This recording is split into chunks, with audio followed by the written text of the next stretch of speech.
and which is always answered one way or another by our budgets, whether it is at the national or at the county level.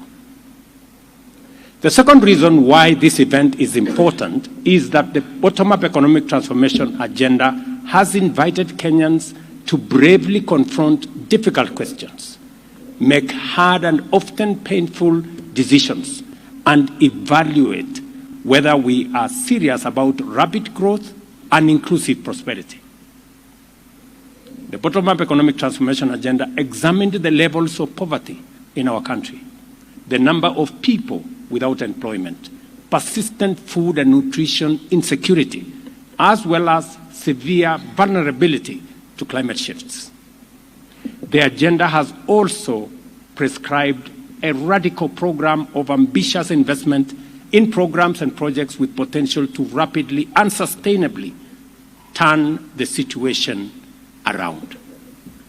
These investments in the strategic sectors of agro-industrial growth and food security, the micro, small and medium enterprise, universal health care, affordable housing, and the digital and creative economy require development financing to be available consistently and over a long period. In turn, this imperative has brought home the implications of a national fiscal culture where recurrent expenditure has grown excessively, devouring development expenditure and depriving the country of opportunities to achieve real growth. In fact, this culture reached the point of borrowing expensive debt to finance recurrent expenditure and consumption subsidies.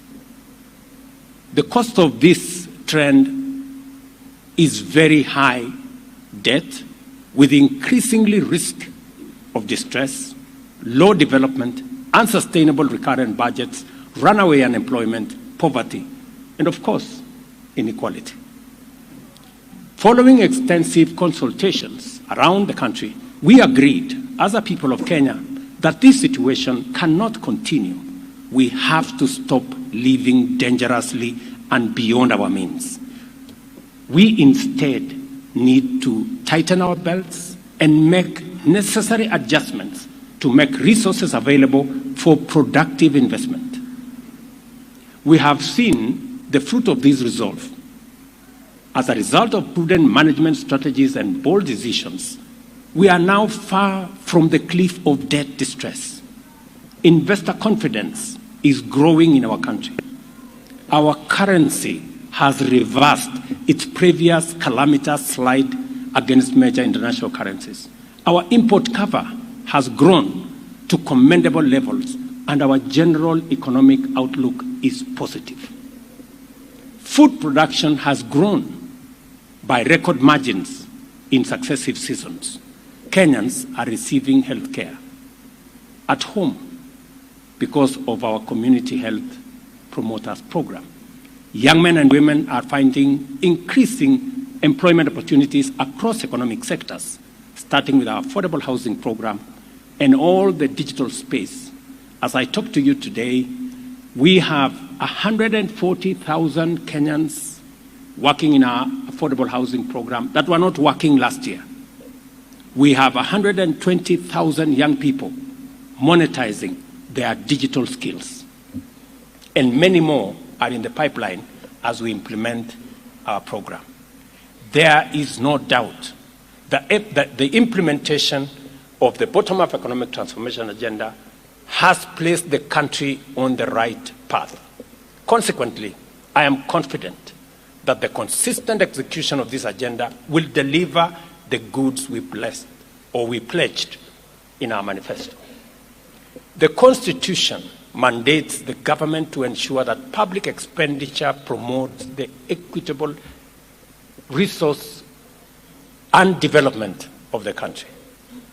The Salaries and Remunerations Commission is mandated to continuously monitor the fiscal sustainability of public compensation bill, the ability of the public sector to attract and retain best available skills, recognize productivity and performance, as well as transparently and fairly adjudicate on matters which bill.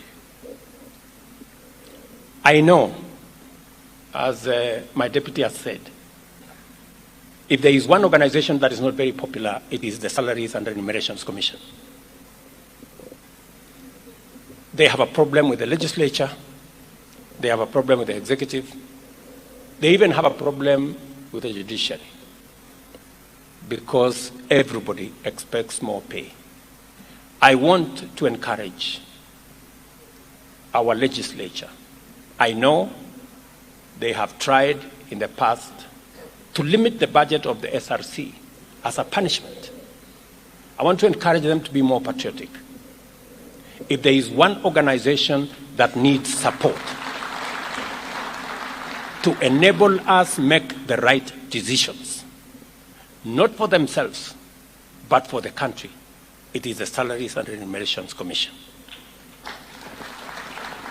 I want to commit that the government of Kenya will continuously make it possible for SRC to attend to their mandate and to guide the country and to guide entities on matters, salaries, and wages so that continuously we can live within our means. The succinct theme of this conference says it all. There is work to be done in ensuring that the public wage bill meets the constitutional threshold. In recognition of this challenge, both levels of government resolved to work in partnership under the aegis of the Intergovernmental Relations Technical Committee in conjunction with SRC and the Council of Governors to set up this conference. As a national government, we have taken the lead with a commitment to reduce our wage bill to 35% of revenue by 2027. I know we've all agreed here on 2028, but I want to encourage us to review that date because it's doable to 2027. As a matter of fact, this very conference was a product of these discussions because we recognize the urgent need for a platform where stakeholders engage on strategies and action plans aimed at achieving this 35% target. Although there is no doubt that government will need to increase employment in critical sectors to enhance service delivery, whether it is in security or in health or in education, the key implications of our deliberation is the need for actions to eliminate duplication of functions and overlaps in roles among ministries, departments, agencies, the national or the county government, and even commissions and independent offices. Even though our public sector wage bill is unsustainable, as it stands at 1.1 trillion, it represents only 62% of authorized establishment in the national government, and 100% recruitment would drive the wage bill to 1.8 trillion. The composition of the establishment itself is problematic in that it is seriously skewed towards hiring support staff at the expense of technical and other core function staff. Clearly, 83% of state departments have violated the recommended ratio of technical staff to support services. We must change course radically. Therefore, we shall review authorized establishments to design fit-for-purpose organizational structures for ministries, departments, agencies with optimal staffing levels and achieve fiscal sustainability at the same time. I have issued instructions to the State Department responsible for personnel issues to make sure that that exercise is carried out and concluded before the end of this year.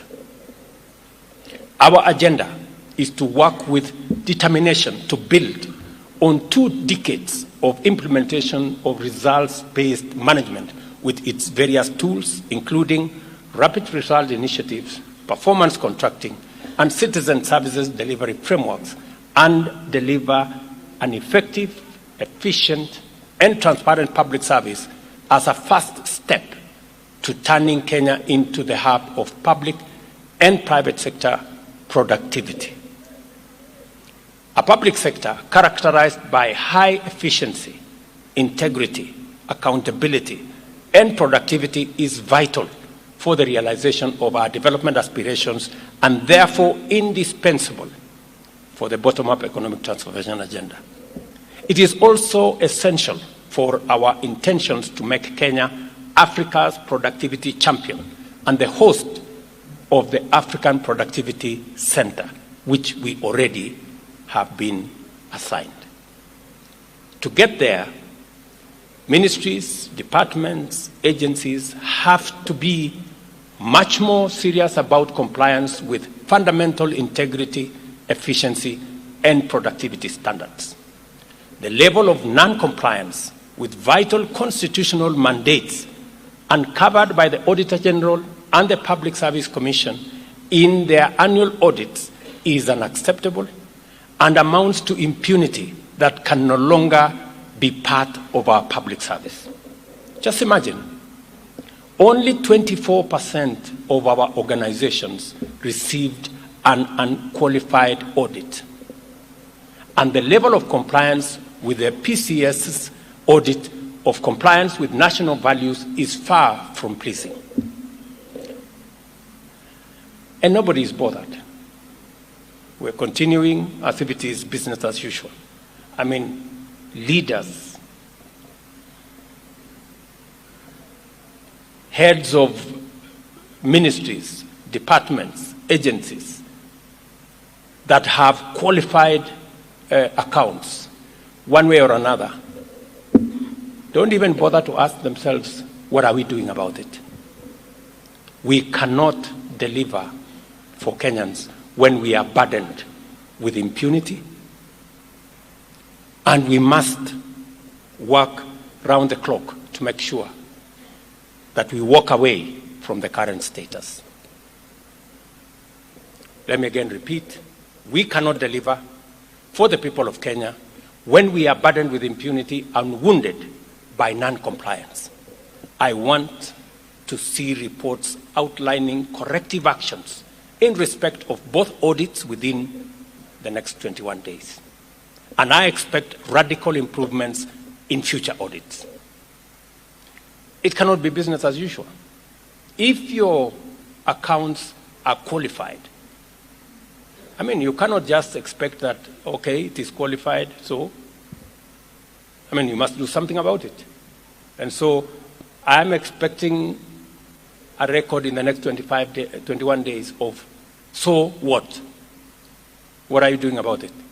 It is true that as a public sector, we have an obligation to secure the best skills in the market to serve its citizens.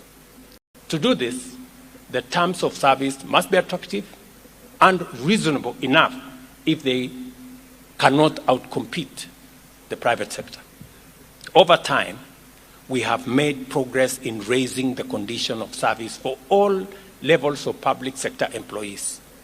And this fact cannot be denied. In fact, in some instances, the public sector pays better than the private sector. However, this progress was part of a journey which began at the time when public sector compensation was significantly lower than private sector remuneration. The objective was to bring the two categories, public and private, within a reasonable range, not to sustain a practice of perpetual increment. It is a mistake, therefore, for anyone to take the sacrifices Kenyans have made to improve the welfare, working conditions, and compensation of those of us in the public sector as creating an entitlement to automatic enhancement of remuneration regardless of fiscal sustainability or urgent development needs of citizens. It is a tragedy for highly educated professionals to to make unreasonable demands in the face of economic hardships and fiscal constraints, and at the expense of legitimate needs of other citizens. We have, ladies and gentlemen, and I repeat this without any doubt of equivocation, we have to live within our means. It is just as simple as that. We have a duty to dedicate ourselves to a citizen-centric public service paradigm and make our contributions to better in order to extend the benefits of development to reach every citizen. Let us be patriotic servants and diligent professionals. I commend the institutions which have won the Wage Bill Accountability Awards for setting a worthy example for the rest of the public service. They just confirm to us that it is possible. So if anybody doubted, they have demonstrated its feasibility. And I congratulate them and I tell them, keep it up.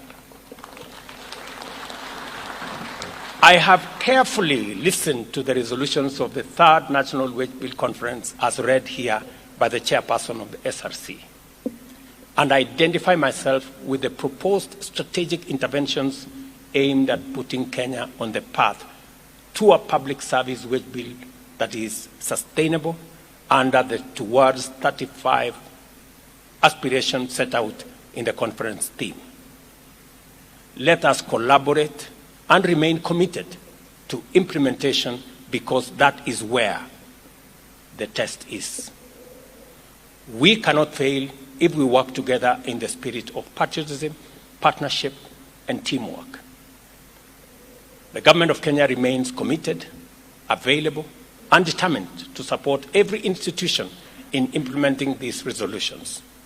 We must therefore get to work immediately and remain on the job until it is done. We have, ladies and gentlemen, a unique opportunity to achieve radical and lasting positive change in our country, whose effects will last for generations. This is why we must remain focused at all times, collectively. The third annual Wage Bill Conference, which we have privileged to attend at this moment in our history. And I am confident that the next time we come here, we will be reporting progress. As I have requested, Madam Chair, that the job that we have assigned ourselves, bringing down the wage bill from 46% to revenue to 35% to revenue, can be achieved by 2027.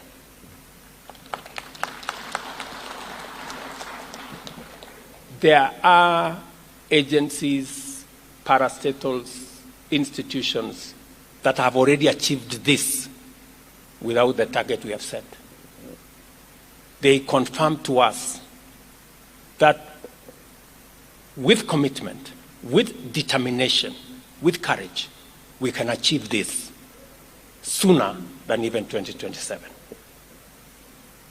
We need to work collaboratively, we need to work together and see to it that every agency pulls their weight.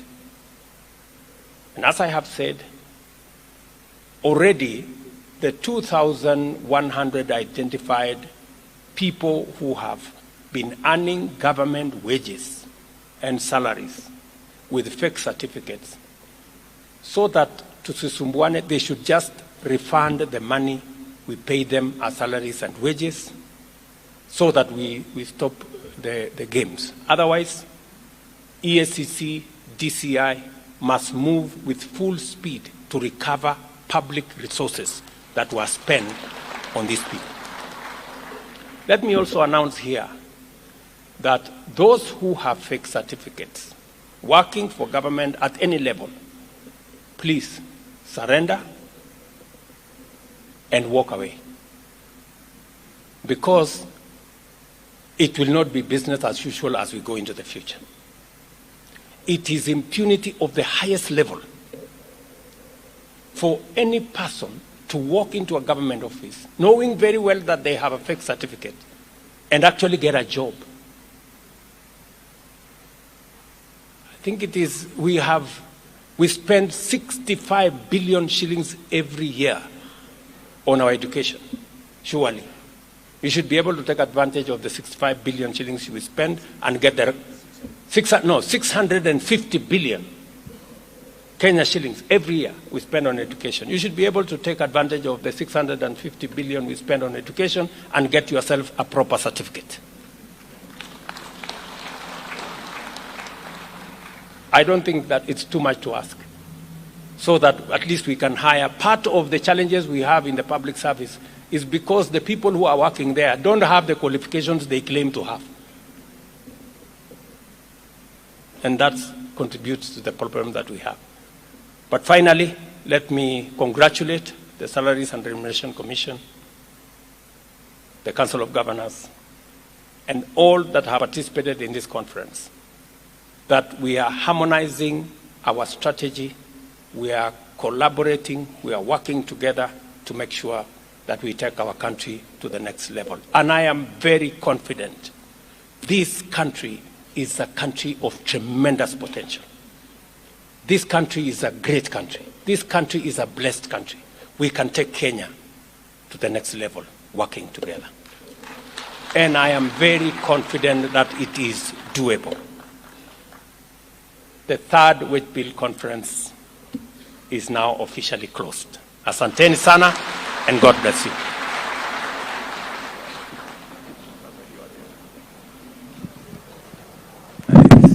One more round of applause for His Excellency, please. May I kindly request that we take our seats briefly. Your Excellency, the Wage Bill Accountability Conference, or rather the Wage Bill Accountability Awards, to be given to several. So if we can take our seats kindly, briefly.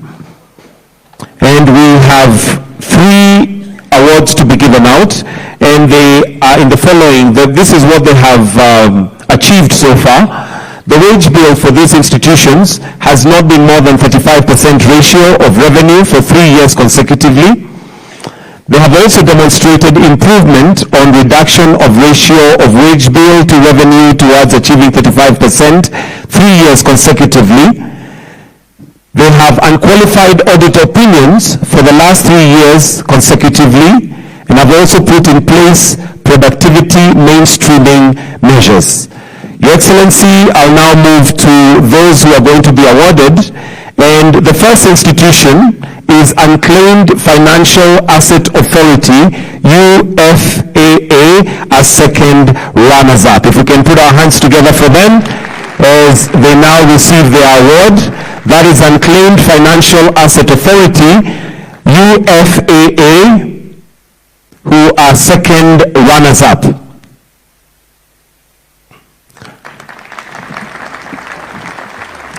First runners-up is the Kenya National Qualifications Authority, KNQA. Put our hands together for KNQA, first runners-up. And the winners, Your Excellency, is Insurance Regulatory Authority, IRA.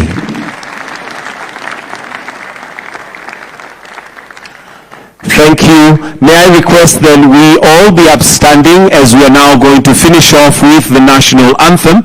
We have a short photo session outside, but for now we'll finish with the plenary with the national anthem.